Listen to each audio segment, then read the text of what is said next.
সাথে সাথে তার চরণ তলায় পড়ে গেল, হে ভগবান, জীবনে এটুকুই চাওয়া ছিল, জীবনে এটুকুই পরম তৃপ্তি, প্রভু তুমি আমার একটা কথা রাখবে।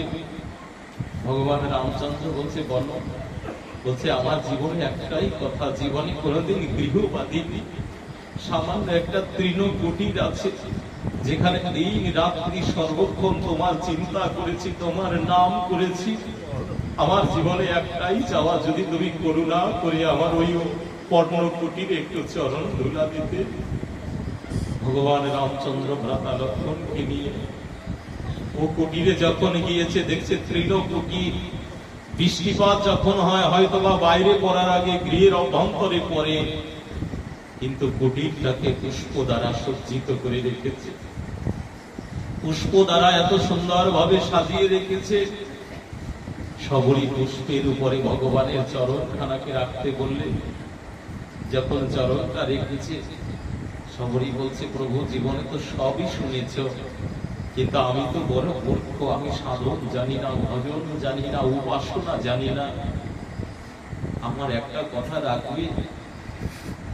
ভগবান রামচন্দ্র স্তব্ধ চিত্তে স্মরণ করালেন।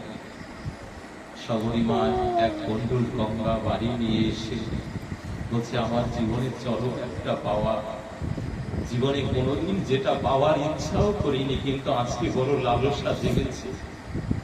জীবনে কতটা দিন গিয়েছে, অনাহারে থেকেছি, জল গ্রহণ করে থেকেছি।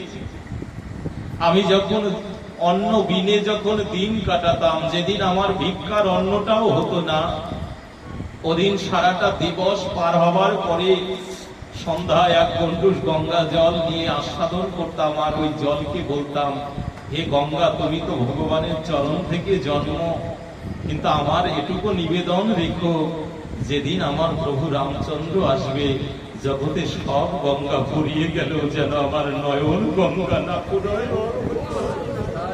জীবনে সব গঙ্গা সেদিন শুকিয়ে গেল, যেন নয়ন গঙ্গাটা না শুকায়। আজকে এক কন্ডুস গঙ্গা বাড়িয়ে এনেছে, নয়নে অবারিত ধারায় গঙ্গা জল। রামচন্দ্রের চরণটাকে ধুইয়ে দিলে, ভগবানের চরণ ধৌত করে ভগবানকে সুন্দর রূপে আসনে বসিয়ে কি দিবে গৃহে? ওই একটাই তো দ্রব্য, আছেই বাকি, দিবেই বাকি। গৃহের অভ্যন্তর থেকে ওই যে ঝুড়িটা থেকে ফুলগুলো তুলেছিল, ওই ফুলের ধারিটা এনে সামনে দিয়েছে। প্রভু, একটু যদি কৃপা করে আস্বাদন করতে। ভগবান রামচন্দ্র সম্মুখে পেয়ে বড় আনন্দ, সাথে সাথে লক্ষণ একেবারে অগ্নিশর্ম অবস্থা। দাদা, এ কত বড় মূর্খ, এতক্ষণ যা যা বলেছিল সব ভালো, এতক্ষণ যা বলেছে সব মেনে নিয়েছি, কিন্তু আজকে দেবতুল্য তুমি আমার কাছে সাক্ষাৎ ভগবান, আর ভগবানের সেবায় কেউ এরকম এটু দেয়? দেখো, যেই ফুলগুলো এনেছে সব ফুলগুলো খাওয়া, এটো ফুল দেওয়া যায় না ভগবানের সেবায়। সবরীর কানে ও কথাটা গিয়েছে। লক্ষণ বলেছে এটা দেওয়া যায় না। সবরী দুটো নয়ন জল ছেড়ে দিয়ে রামচন্দ্রকে বলছে, প্রভু, এ কুল একদিনের তোলা না, বহুদিনের তোলা। এই একদিনের জন্য তুলে রাখিনি, বহুদিন তুলে রেখেছি। তা আমি তো জানি না, বনে তো কত ফলই হয়, কোনটা বিষ ফল কোনটা ভালো ফল এটা তো আমার জানা নেই। তাই প্রতিটা কুলকে একটু একটু করে চেকে দেখেছি, জীবনের পরে যদি বিষ ফুল হয়, ওটা আগে খেয়ে আমি আমার প্রাণ বিসর্জন দেব। আর জীবনে যদি বিন্দু মাত্র সুমিষ্ট স্বাদগ্রস্ত কিছু হয়, ওটা আমি তোমার চরণে নিবেদন করব। এ কথা বলে যখন ফুলের ঝাড়িটা দিয়েছে, লক্ষণ বুঝতে পারলেন এতক্ষণে ভগবান কি চায়, ভগবান ভক্তের নিকট থেকে কি চায়। অমনি যখন সেই সুমিষ্ট স্বাদগ্রস্ত ফুলগুলো নিয়ে এসেছে, ভগবান একটু একটু করে আস্বাদন করছে, পরম তৃপ্ত হচ্ছে। লক্ষণকে ডেকে বলছে, তুমি কি পাবে? লক্ষণ দেখুন, কত এতক্ষণ যে দাম্ভিকতা ছিল, যে অহংকার ছিল, সাথে সাথে ভক্তির কাছে অহংকার চূর্ণ হয়ে গেছে। ভক্তির কাছে অহংকার চূর্ণ হয়ে গেছে। ওই সবরীর বিশুদ্ধ ভক্তি দর্শন করে লক্ষণ বলছে, জীবনে এমন মহাপ্রসাদ পাওয়ার সৌভাগ্য আর হয় কি না হয়। ভগবান রামচন্দ্র বললেন এটাই কৃপা। এই ভাব না আসা অবধি কোনোদিন কোনো কালে কেউ ভগবান পায়নি।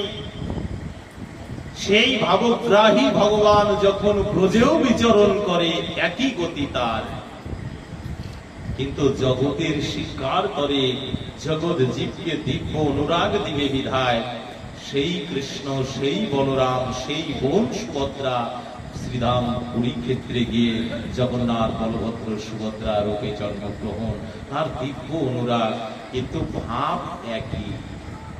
এ কারণেই তিনি লীলাচলে থাকেন বা সুন্দরাচলে থাকেন, তিনি রাজা থাকেন বা ভিখারি থাকেন, তার ভাব কখনো কমে না। এটা বিকার হয় মাত্র। আমাদের বিশ্বনাথ চক্রবর্তীবাদ বলছে বিকারটাও বুঝতে হবে। বিকার জিনিস বলতে, আচ্ছা দুধটা যখন নষ্ট হয়ে যায়, দুধটা যখন জমে যায়, তখন এটা দধিতে পরিণত হয়, তাই যে তাহলে দধিটা কি দুধের একটা বিকার? ছিল তো দুধ, হয়ে গেল দধি। আচ্ছা এই বিকারটা তার একটা রূপের পরিবর্তন হয়েছে, কিন্তু মেন যে দ্রব্য ওটাই তো রয়েছে।